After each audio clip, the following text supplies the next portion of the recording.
Hello friends, நான் தான் உங்கள் அவ்வாஸ் கிச்சன். இன்றைக்கி வீடியோவில் பிரெட் மஞ்சூரியன் பார்க்க போகிறோம்.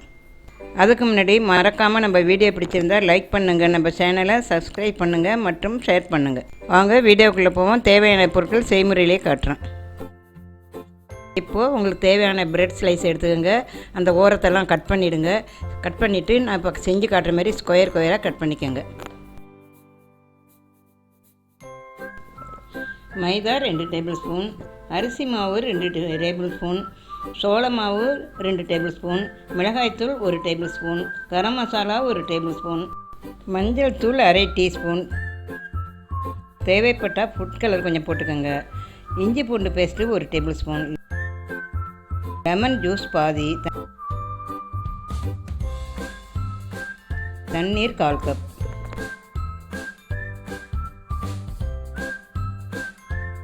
இப்போது நான் காட்டுற மாதிரி ஆரஞ்சு கலரில் வர மாதிரி நல்லா மிக்ஸ் பண்ணிக்கோங்க. பாருங்கள், எடுத்து ஸ்பூனால் ஊற்றி பாருங்கள். இப்போது நம்ம கலந்து வச்சுருக்க மாவில் எல்லா ப்ரெட்டையும் ஒன்று ஒன்றா போட்டு நல்லா முக்கி எடுத்துக்கோங்க.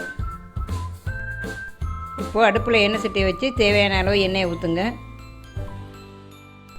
இப்போது எண்ணெய் சூடாகிடுச்சு. நம்ம எடுத்து வச்சுருக்க ப்ரெட்டை எண்ணெயில் போட்டு பொரிச்சு எடுங்க.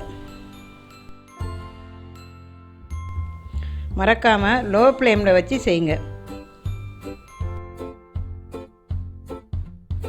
ரொம்ப கருகி போகாமல் மேல் மாவு கொஞ்சம் நல்லா வெந்துடும், உங்களுக்கு தெரியும். அது மாதிரி இருக்கும்போது எடுங்க. இப்போது மேலெல்லாம் நல்லா மொறுன்னு வந்துருக்கு பாருங்கள், பார்த்தோன்னு தெரியும் உங்களுக்கு. அது மாதிரி எடுங்க. இப்போது அடுப்பில் ஒரு தவா வச்சு 2 டேபிள் ஸ்பூன் நெய் விடுங்க. நெய் இல்லைன்னா ஆயில் ஊற்றிங்க, பரவாயில்ல. இப்போது அந்த எண்ணெய் நெய் காஞ்சதும் சின்ன வெங்காயத்தை போட்டு வதக்குங்க.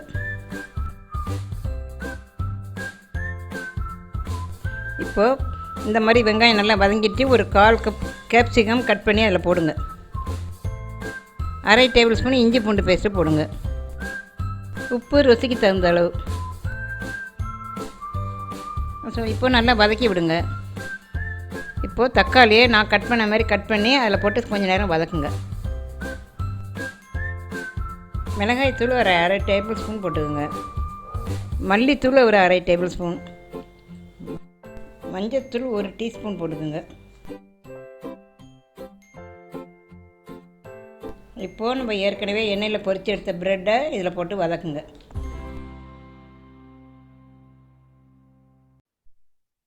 எல்லாம் ஒன்று சேர்கிற அளவுக்கு நல்லா வதக்கி விடுங்க. உங்களுக்கு காரமாக வேணும்னா சில்லி சாஸ் போட்டுக்கோங்க. இல்லை இப்படியே இருக்கலாம்னா இப்படியே வச்சுக்கலாம், இல்லைன்னா டொமேட்டோ ஜூஸ் கொஞ்சம் போட்டுக்கோங்க. இது சூப்பரான பிரெட் மஞ்சூரியன் ரெடி. சாப்பிட்டு பார்த்துட்டு கமெண்ட்டில் சொல்லுங்கள். மறக்காமல் நம்ம வீடியோ பிடிச்சிருந்தால் லைக் பண்ணுங்கள், நம்ம சேனலை சப்ஸ்கிரைப் பண்ணுங்கள் மற்றும் ஷேர் பண்ணுங்கள். நன்றி, வணக்கம்.